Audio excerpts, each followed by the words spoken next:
और हम लोग तो भाई भगवान के सहारे ही रहते हैं। भगवान जब भजन करेंगे तो भगवान को ऑटोमेटिक। तो चित्रकूट में रम रहे रही मनवद नरेश, जा जा पर विपदा परत्ते आवत यही देश। कामतानाथ वैसे कल्प वृक्ष को भी कल्प वृक्ष मानिए, जो कामना करें आप उससे अधिक कार्य होते हैं लोगों के, तब कामतानाथ के लिए लोग भागते हैं। आप जिभ्या और नभ्या संभाल करके संसार में चाहे जहाँ भी भ्रमण करिए, यहाँ की क्या बात है। अनुभूति इस प्रकार हुई जैसे परिक्रमा में पहाड़ से तीनों मूर्तियाँ उतरती चली आ रही हैं। अच्छा। और एक बार एक नरसिंह धारा पड़ती है, तो नरसिंह धारा में नरसिंह भगवान की एक चमकता हुआ दिव्य आकार रात में करीबन 10-11 बजे ऐसा हुआ।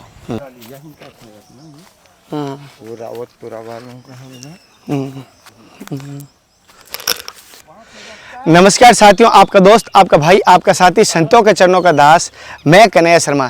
जैसे कि आपको लगातार संतों के दर्शन करा रहा हूं, और आज जिन संतों के दर्शन करा रहा हूं वो गस्ती को पार करके संत बने। हालांकि उनको मैं सत्संग लूँगा क्योंकि उन्होंने ब्रह्मचर्य का पालन किया, गृहस्थ का पालन किया, प्राणवस्त का किया, बाद में वो सन्यास बने। ये चारों आश्रम पार करने के बाद वो संत बने। उनकी मैं सत्संग लेने की कोशिश करूँगा। और आज जैसे आप देख पा रहे हो माँ मंदाकिनी गंगा मैया की मैं आपको दर्शन करवाने की कोशिश कर रहा हूँ। और यहीं पर एक महाराज जी की कुटिया जैसे आप देख पा रहे हैं, पूरी बगीची बनी हुई है ना, आपकी फलों की जैसे पेड़ दिखाई दे रहा है, आम के, केले के, इसी में महाराज जी की कुटिया है। जो महाराज जी रहते हैं यहाँ पर, किस प्रकार के महाराज जी है जो यहाँ रहते हैं? कौन? ये हमारे गुरु जी। ये तो भैया संत सेवा बहुत अच्छी करते हैं। कोई भी आ जा, अनजाना जाना, सबको भोजन प्रसाद चाय पिलाते हैं। अच्छा। बहुत अच्छे महाराज जी हैं। और एकदम निर्मल हृदय के हैं। निर्मल हृदय के हैं। अच्छा। परस्वारत में बहुत आगे। अच्छा। और आप यहाँ जैसे 10 वर्षों से यहाँ पर हैं, तो आपको कैसा अनुभूति रही यहाँ पर? यहाँ तो हमको यहाँ से ऐसा मिला है कि जो कामना हमने की है वो हमारी पूर्ण की है कामतानाथ स्वामी ने। अच्छा। हाँ, इसलिए हम यहाँ रहते हैं। महाराज जी ने बगीचे अपने हाथों से बनाई है? हाँ, ये उन्हीं का। यहाँ बहुत मेहनत करी हम लोगों ने। ये तो पथरीली ज़मीन है, देखो पत्थर खोद खोद के ये पेड़ तैयार करे गए हैं। महाराज जैसे कि पत्थर खोद खोद के पूरे पेड़ तैयार किए गए हैं महाराज जी के, और इनके स्वयं हाथों से तैयार किए गए। चलो महाराज जी के आपको दिखा देते हैं। ये कुटिया किनकी है? ये कुटिया ये किनकी है? सब हमारी है। ये महाराज जी की कुटिया जैसे आप देख पा रहे हैं। हाँ। अच्छा, अपने हाथों से बनाई? अब पन्नी अन्नी मंगाएंगे इसको, बरसात आ गया है। हाँ। कहाँ कल ही ले आवे। जैसे महाराज जी की देख पा रहे हो, तो इस प्रकार पन्नी वन्नी पूरा फटा हुआ है, और फिर भी हाथों से महाराज जी की बनाई हुई है ना? हाँ हाँ, हाथा नहीं से बनाई हम लोगों ने। अभी कल इसकी बरसात या शादी ले आके डालेंगे। अच्छा। हाँ, है ना। हाँ। तो भगवान जब इतने आए हैं तो घास का बिछौना करके सोए हैं। हाँ। और आप महाराज जी अभी? और हम भी कह रहा हूँ, अब धरती में लेट दी, आपने देखा नहीं है हमारी कुटियाँ? पन्नी पे ही बैठे थे? पन्नी पे बैठते हैं। हाँ। अच्छा। कोई हमारे पास ना गद्दा है ना वो है, देखा आपने? नहीं ऐसे यार। तो और इससे धरती माँ से तो कोई उसकी गोद में सोते हैं भैया। वो तो सबको जिंदा तारे, मरे तारे, सब तारे। अच्छा। हाँ। जैसे महाराज जी कहते धरती सोते, क्यों ऐसे वैसा कोई तकित वकित या कोई आलिशान गद्दे नहीं है महाराज जी के पास, और गोनी बिछा के ही सोते हैं महाराज जी। और जैसे कि आप कुटिया के दर्शन करवा रहा हूँ, एकदम फटी कुटी है, मैं जैसे देख पा रहा हूँ महाराज जी की, एकदम प्लास्टिक भी कटा फटा है। तो सभी से कहता हूँ जितना हो सके ना, कभी ऐसे संतों की सेवा करनी चाहिए। कभी प्लास्टिक की हुई, कभी भोजन की हुई, जो सामर्थ्य वो करनी चाहिए। क्यों महाराज जी? नहीं हो, कुछ लोग आते हैं तो बड़े बड़े साधुओं के पास जाते हैं, हम औरन के पास नहीं तो पन्नी भी बटती है कुछ लोगों को। लेकिन आपको तो नहीं मिली? नहीं, हमको नहीं मिलती है। बहुत जनों को मिलती है, लेकिन यहाँ तक पहुँच नहीं पाते हैं। नहीं, विश्वास है महाराज जी ऐसे भक्त हैं सेवा भावी, हमें बोलने पर सेवा करते हैं, और संतों की सेवा करेंगे, मुझे विश्वास है। और हम लोग तो भाई भगवान के सहारे ही रहते हैं। भगवान जब भजन करेंगे तो भगवान को ऑटोमेटिक। ठीक है महाराज जी। कहने लगे कि यही है। चले लो सीताराम। मेरी तरफ से और समस्त भक्तों की तरफ से आपके चरणों में साक्षात धन्यवाद। महाराज जी जैसे अब चित्रकूट आए तो ऐसा लगता है कि चित्रकूट एक रमणीक स्थान है। हालांकि तपोभूमि तो कहते ही कहते हैं, और यहाँ आने के बाद ऐसा लगता है कि यहाँ रुक जाना चाहिए। ये इतनी रमणीक स्थान कैसे है? और जैसे आपका जो यहाँ पर आश्रम देखा हूँ, तो ये सभी आश्रम में थोड़ा सा अलग दिखाई देता है। ये वैसे ये इसको श्रृंगारवन के नाम से इस क्षेत्र को जाना जाता है। अच्छा। जैसे फटकशिला यहाँ है, हाँ। तो एक बार चुन कुसुम सुहाए, निज कर भूषण राम पहनाए।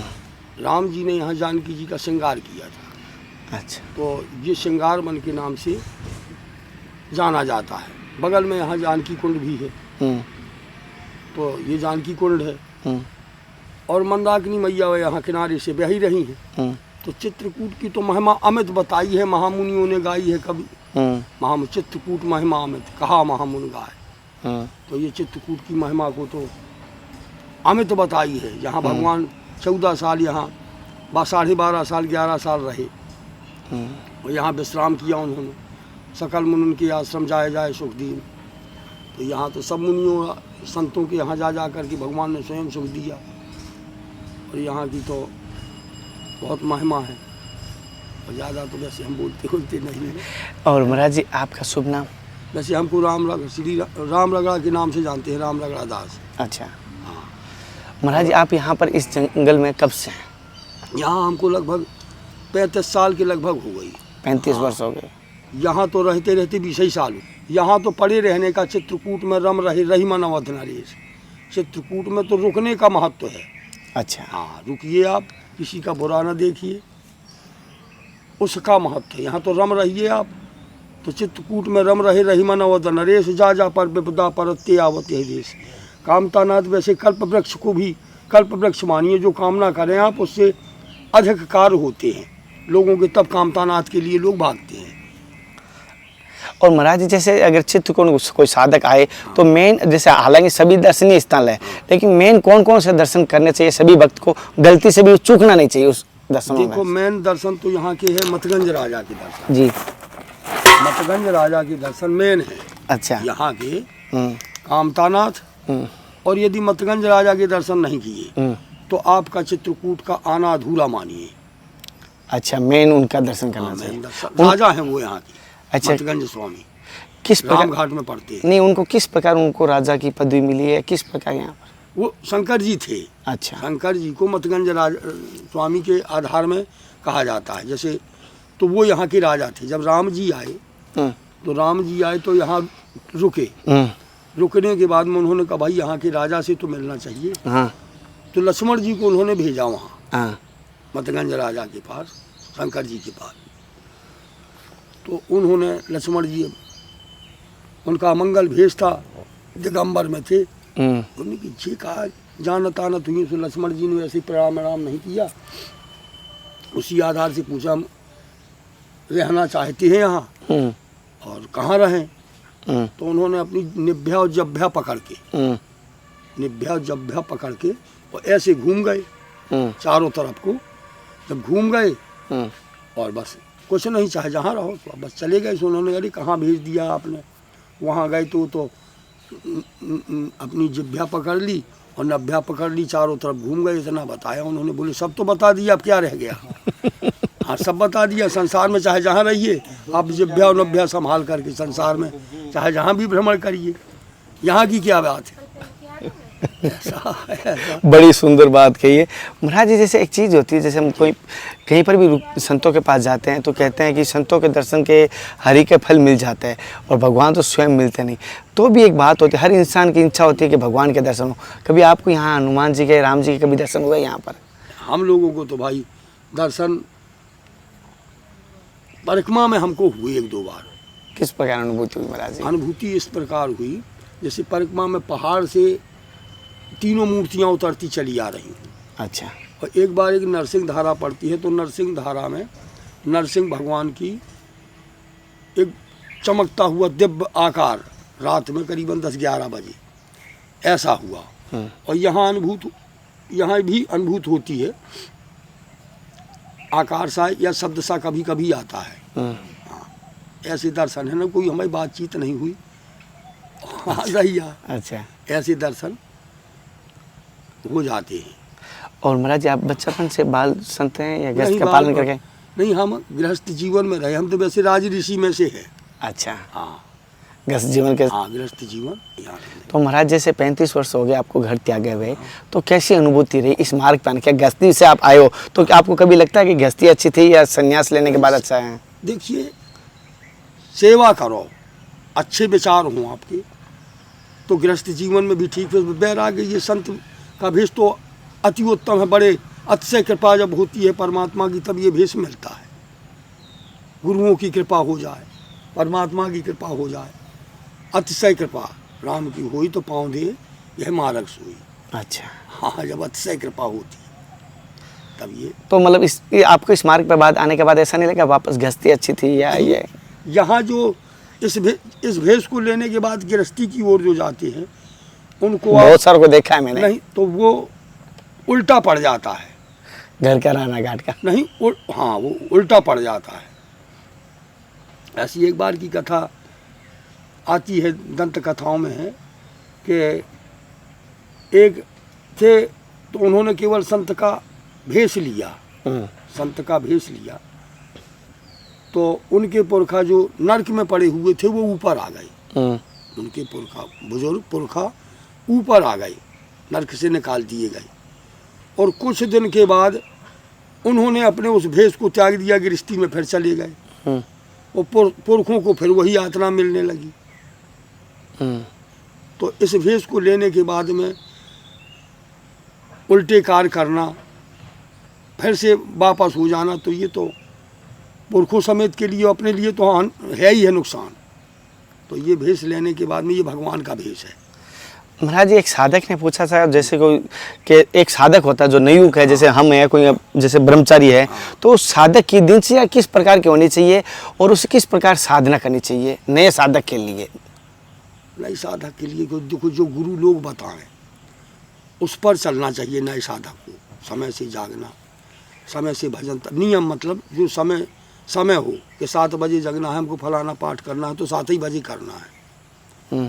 तो नियम और संयम है, नियम है। आपकी नित्य क्रिया, दिनचर्या जो है उसको हिसाब से रखिए आप और करिए भजन।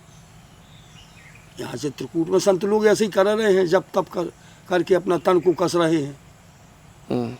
और चित्रकूट में क्या है, यही है। और महाराज जी आप त्यागी हैं? त्यागी, रामानंद त्यागी। और महाराज आप जैसे त्यागी धूनी तापते हैं या? धूनी तापने, हमने धूनी नहीं तपी। आपने कौन सी तप किया? हमारे गुरभाई वगैरह रही, वो धूनी तपते रहे, गुरु जी ने तपी 4-5 मूर्तियों ने। हम तो सेवा करते रहे। अच्छा। उन लोगों की, हमसे सीनियर भी रहे, छोटे भी रहे। अभी हमारी एक मूर्ति थी माधवदास जी, उनका शरीर पूरा हो गया। अभी भंडारा करके आए हम। तो धूनी तपने वाले हमारी मूर्ति रहे। हमको गुरु जी ने कहा भी, हमने कि महाराज जी देखो, हंसना गाल फुलाना दोनों काम नहीं होते। दोनों काम नहीं होते। सही।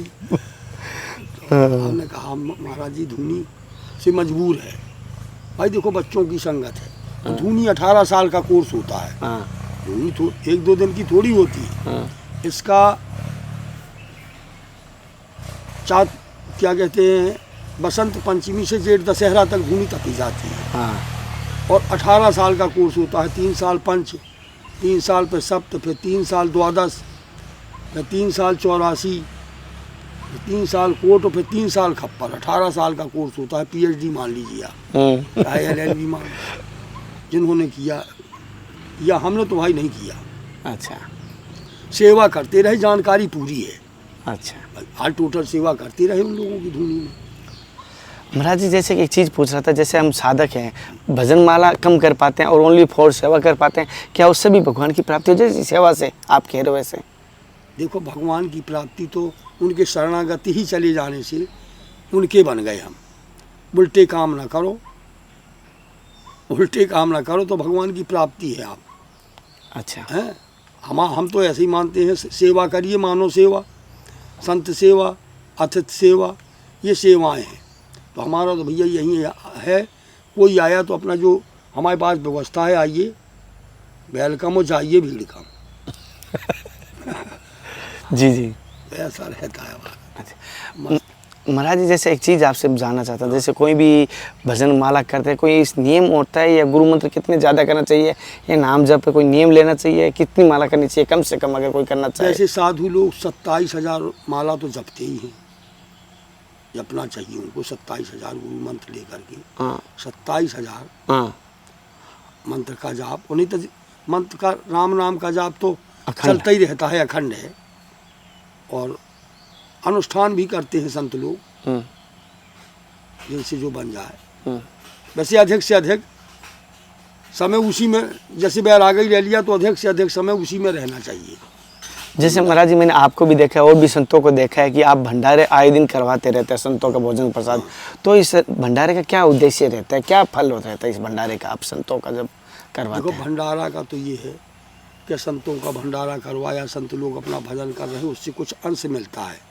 जो जैसे आपने धन लगाया, जी अब हम लोगों ने भजन किया, जी और उस भजन का अंश भंडारा करवाने वाले को कुछ संतों का आशीर्वाद और कुछ अंश मिल जाता है, अच्छा तो उसका कल्याण भी होता है। अच्छा जिस भाव से वो करवा रहा है, संत लोगों का अंश मिला तो कल्याण ही मानिए आप। भंडारा करवाने का तात्पर्य ये है, आप आए महाराज जी हम भंडारा करना चाहते हैं, कुछ न कुछ आशा लेकर के तो आइए आप, भंडारा करेंगे तो हमारा ये हो जाएगा वो हो जाएगा, नहीं कुछ है तो अपने कल्याण के लिए करवा रहे हैं, तो आदमी की कामनाएं पूरी होती हैं भंडारा से, और कहीं कोई बात नहीं। वैसे यहाँ तो इन भंडारों से अच्छा तो हमको ये लगता है बंदरों को भंडारा करवाए हुआ अति उत्तम है, सत्य वचन महाराज जी, सत्य अति वचन। उत्तम। वो भी यहाँ के ऋषि मुनि हैं, तो जितने देवता आए थे तो ये बंदरों का रूप ही धर करके आए थे राम जी के सहयोग के लिए, तो अब हम तो बंदरों को ज़्यादा महत्व देते हैं। आपको बात बताएं, संतों को तो देते ही हैं, भाई ये संत ही हैं, बिना झोली के फकीर। बिना झोली के फकीर है, वो झोली तो इनकी झोली ही नहीं है। बिना झोली जी ऐसा जी महाराज जी, कोई गलती हुई तो माफ़ करना है। कोई बात नहीं। साथियों जैसे महाराज जी सत्संग लेने की कोशिश की, महाराज जी के स्थान के मैंने दर्शन करवाए, और जैसे कि मंदाकिनी के गंगा मैया के तट पे ही महाराज जी का स्थान है। आज की सत्संग आपको कैसी लगी? जैसे महाराज जी ने बताया सेवा ही प्रदान है, सेवा जीवन में प्रदान करें, लेकिन सेवा निष्काम करें। मैं ये सभी से कहूँगा कोई कामना से सेवा ना करें, निष्काम सेवा करें, उसके ज़्यादा महत्व है, ज़्यादा फल रहेगा। अगली सत्संग के साथ फिर मिलते हैं, तब तक जय हिंद, वंदे मातरम, हर हर महादेव, हरे कृष्णा, जय सीताराम। हे नाथ, हे मेरे नाथ, मैं आपको बोलूँ नहीं, जय गुरुदेव, जय संत भगवान।